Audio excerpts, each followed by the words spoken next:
When it comes to education, the main goal for many years was to make sure children were attending school. But a few years ago, experts began wondering if access to education was enough. In fact, international organizations like the World Bank say going to school and learning are two different things, especially in developing countries. Hola, niños. That's why we met with the Minister of Education of Ecuador, Maria Brown, while in New York for the United Nations General Assembly. It's not only the right of going to a classroom, which is something really important, but also the right to learn what is needed and to learn what is needed for your own circumstances. So we also start asking ourselves, does every child need to learn exactly the same skills and abilities or information? Is it information or is it skills? So we're moving forward towards a more skills-based learning in the world, where we're talking about global citizenship, sustainable development, social-emotional learning and support, all these really important for lifelong learning opportunities. But also we keep worrying about these basic skills, these foundational learning skills such as literacy and numeracy that are still the founding blocks to learning. Brown has served as Minister of Education since 2021. Before that, she was linked to UNESCO, working on education development programs for the Andean countries. Development and sustainability are two big words impacting the way that countries move forward. It impacts their big decisions that they make for the future. How does that apply to education? We asked in Ecuador a couple of months ago, and also in 2020, right when the pandemic began, what they wanted from the education system. We asked them, how you want schools to be, what you want to learn, what do you think it's pertinent, what do you think it's important for you, and how would you like to learn? And it was very interesting because the first most important answer was that they thought the biggest challenge humanity was facing was sustainability, and sustainable development was in the core of their worries. They are worried about climate change.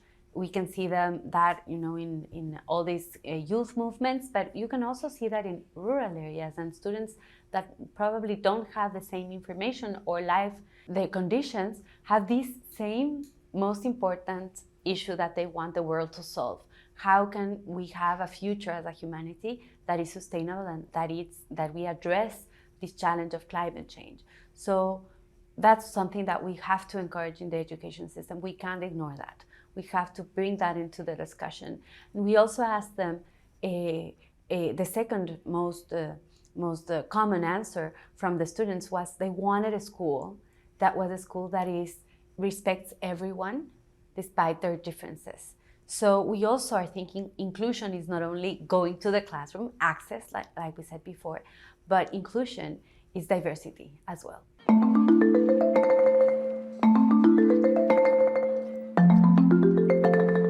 Some 4.5 million children attend school in Ecuador. A large percentage of those students are in rural areas. This year, Ecuador reopened over 100 rural schools after they were closed during the pandemic. But again, it's not about taking the students inside classrooms, but about teaching and learning. In the rural areas, we had seen in the past that some smaller schools were closing, and these made students have to walk long distances to get to access to a school. And this is not always possible. So what we are trying to do is bring the school back to the community. But also what we were talking about a few seconds ago, how can we make it more pertinent and more real to their environment? So it's not only reopening the schools, but it's also shifting the idea that the school is something completely separate from the community. We want to bring that back again to the school system. We want everybody to feel that they have a core responsibility in education. And also we are shifting and changing curriculum so we can contextualize them to different local realities and rural realities, where we see what is the life in that community and trying to provide those kids the skills they need for that community in order to develop that community and stay in their community if they want. Education experts highlight the importance of learning a second language. But bilingualism in rural areas with a large percentage of indigenous children speaking native dialects means something else. For a long time, education was thought to be an equalizer, and an equalizer not in the equal opportunities for all, but everybody learns the same way and the same things, the same content. Right now, we're strengthening the institutionality of bilingual intercultural education, which is specifically designed for the communities that speak a native language, but we also want to incorporate other languages like English in the curriculum. We do have them in the curriculum, but not necessarily at the level that we would want, for them to be local citizens, but also global citizens. So these challenges have to do with teacher training, definitely, how to address education in the mother tongue languages for these communities, and not only the language, but also incorporate the culture in how they teach. There are indigenous knowledges that also need to be incorporated in the curriculums for these communities. And this is a challenge because we not necessarily in policymaking have been paying attention to all these diversity in knowledge-based systems in the communities. So it sounds like a holistic approach, because when you're talking about quality education, it's not just better materials or methods necessarily. Is it a combination of those things plus teacher training? Is this a wider, further view of what a quality education means, especially when you're trying to reach some of those communities? Definitely holistic. It's a holistic interdisciplinary approach to education, but also a problem-based approach to education, a skills-based approach to education.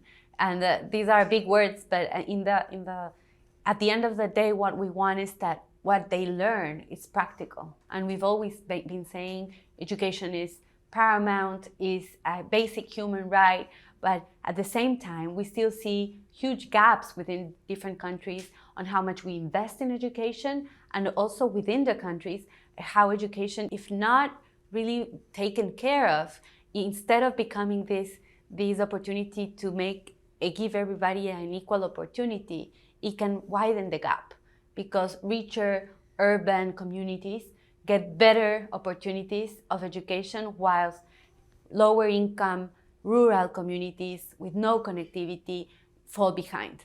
Minister Brown, thank you so much for joining us on America's Now. Thank you so much for having me.